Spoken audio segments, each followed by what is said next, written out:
जयमल और पत्ताजी एक ऐसे वीर योद्धा थे जिनकी तुलना किसी और के साथ नहीं की जा सकती। इनका बलिदान चित्तौड़ का तीसरा शाखा के नाम से भी जाना जाता है, जिसमें राजपूतों के शौर्य और त्याग की कहानी सुनहरे अक्षरों में लिखी गई है। एक ऐसा पन्ना जहां पर 60,000 मुगलों से 8,000 राजपूतों ने लोहा लिया। हालांकि वो किले को बचाने में नाकामयाब रहे, लेकिन उन्होंने अकबर को जीतने के बाद भी हार का स्वाद चखाया। आज हम आपको इस वीडियो में दिखाएंगे चित्तौड़ के तीसरे जौहर और जयमल जी और पत्ताजी के बलिदान के बारे में। पुरखों के शाखा और जौहर को हम इतनी आसानी से नहीं भुला सकते। राजपूत योद्धा अपनी प्रजा की रक्षा करना जानते थे। जीते जी एक पर भी आंच ना आने दी।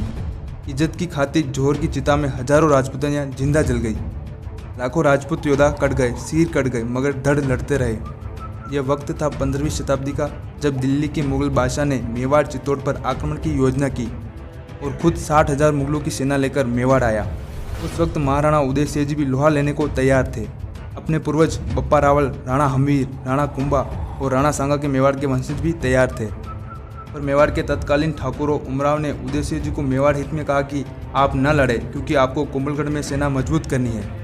अंत तक न मानने पर उमराव ठाकुरों ने उन्हें कोमलगढ़ भेज दिया और फैसला किया मेड़ता के वीरों के वीर शिरोमणि जयमल मेड़ता को चित्तौड़ का सेनापति भार सौंपने का और जयमल के साले पत्ताजी चुंडावत को भी उनके साथ ही नियुक्त करने का।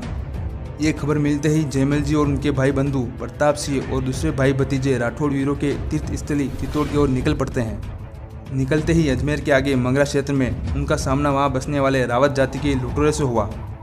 भारी लाव लश्कर और जनाना के साथ जयमल जी को लुटेरों ने रोक दिया। लुटेरे के सरदार ने सीटी बजाई। देखते ही देखते एक पेड़ तीरों से भर गया। सभी समझ चुके थे कि वो लुटेरों से गिर चुके हैं। तभी भाई प्रताप सिंह ने कहा कि अठे या वटे, और जयमल जी जवाब में कहते हैं कि वटे। तभी जनाना आदि ने सारे गहने कीमती सामान वही छोड़ दिया और आगे चल पड़े। लुटेरों की समझ से ये बात था कि राजपूत सेना जो तलवारों बालों से सुसज्जित है, वो बिना किसी विवाद और लड़े इतनी आसानी से ये सब छोड़कर कैसे जा सकती है। अभी जयमल जी की सेना अपने इष्ट नाथद्वारा में श्रीनाथ जी के दर्शन कर ही रही थी कि तभी लुटेरे फिर वहाँ दमके और लुटेरों के सरदार ने जयमल जी से पूछा कि अटे और वटे का क्या मतलब होता है। तब वीर जयमल मेड़ता ने कहा कि यहाँ तुमसे धन के लिए लड़े या वहाँ चित्तौड़ में तुर्कों से अपनी आन के लिए लड़े। तभी यह सुनकर लुटेरे सरदार की आंखों में आंसू आ गए और उसने जयमल जी के पैरों में गिरकर माफ़ी मांगी और अपनी टुकड़ी को शामिल करने की बात कही। और जयमल जी ने कहा कि तुम लूटपाट छोड़ो और मुगलों का सामना करो। अतः लुटेरे आधे रास्ते वीरों को छोड़ने आए और फिर वापस लौट गए।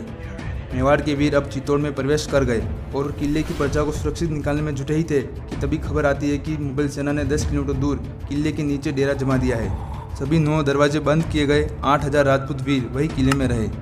मुगलों ने किले पर आक्रमण किया, पर हर बार वो असफल हुए। आखिर में मुगलों ने किले की दीवारों के नीचे सुरंग बनाना शुरू किया। मुगल दिन में सुरंग बनाते और रात्रि में राजपूत योद्धा उसे फिर से भर देते। मुगल किले के दरवाजे के पास की दीवार तोड़ते, पर राजपूत योद्धा उसे रात में फिर से बना देते थे।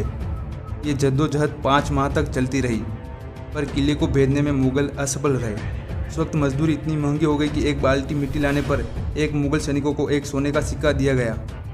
अंत में अकबर ने जयमल जी के पास अपना दूत भेजकर प्रलोभन दिया और कहा कि मेरी अधीनता स्वीकार करोगे तो जयमल को उसके पुरखों का राज्य मेड़ता सहित पूरे मेवाड़ का राजा बना दिया जाएगा।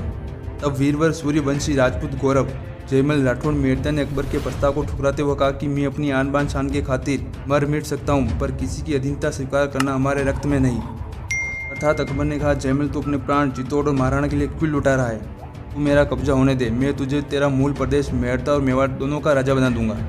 पर जयमल जी ने इस बात को नकारते हुए उत्तर दिया, जिसे हरियाणवी भाषा में आज कहते हैं कि रे अकबर हम क्षत्रिय जात के ठाकुर, समझे ना इंसान तने, रे तने हिजड़ा के गीत सुने से देखे ना बलिदान तने। अकबर घबरा गया था और अजमेर शरीफ से दुआ मांगी थी कि वह इस युद्ध में कामयाब हो गया तो वो जियारत के लिए जरूर जाएगा। एक रात में जयमल जी किले की दीवार ठीक करवा रहे थे और अकबर की नज़र उन पर पड़ गई। तभी अकबर ने अपनी संग्राम नाम की बंदूक से एक गोली चलाई जो जयमल जी के पैर पर जा लगी और वह घायल हो गए। गोली का जहर शरीर में फैलने लगा। अब राजपूतों ने कोई चारा न देकर जौहर और शाखा का निर्णय लिया। आखिर वह दिन आ ही गया। 6 माह तक किले को मुगल भेदी भेद नहीं पाए और रसद सामग्री, खाना आदि खत्म हो चुका था। किले में आखिर में एक ऐसा निर्णय लिया गया जिसका अंदाजा किसी को नहीं था, और वह निर्णय था जौहर और शाखा का, और दिन था 23 फरवरी 1568। चित्तौड़ किले में कुंड को साफ करवाया गया, गंगा जल से पवित्र करवाया गया। बाद में चंदन की लकड़ी और नारियल से उसमें आग लगाई गई। उसके बाद जो हुआ वो अपने आप में एक इतिहास था। हजारों राजपूताएं ने अपने पति के पांव छूकर अंतिम दर्शन कर एक एक कर इज्जत की खातिर आग में कूद पड़ी और सतीत्व को प्राप्त हो गई। रात भर 8000 राजपूत योद्धा बैठे रहे और सुबह होने का इंतजार करने लगे। सुबह के पहले पहर में सभी ने अग्नि की राख का तिलक किया और देवी पूजा के बाद सफ़ेद कुर्ते पजामे और कमर पर नारियल बांध जोहर के बाद भूखे शेर बन चुके थे।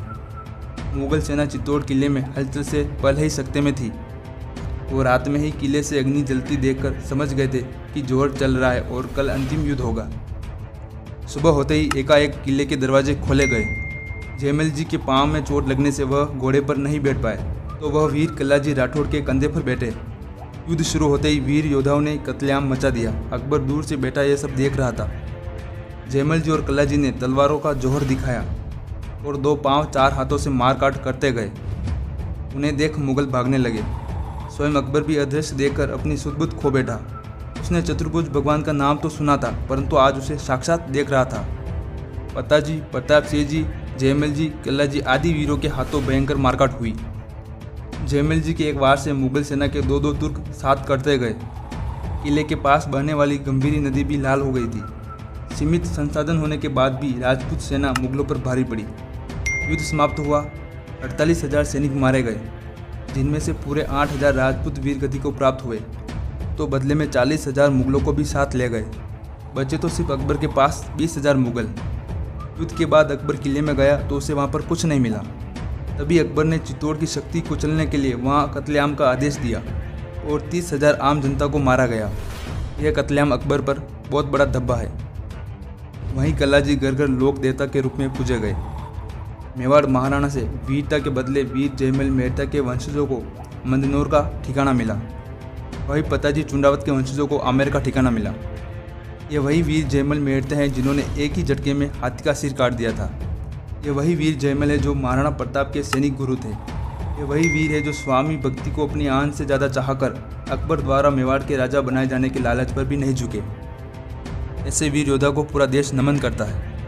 इस इतिहास की कहानी को सुनकर अच्छा लगा हो तो इसे शेयर जरूर करें। इतिहास की ये गाथा हर व्यक्ति तक पहुँचाए। धन्यवाद।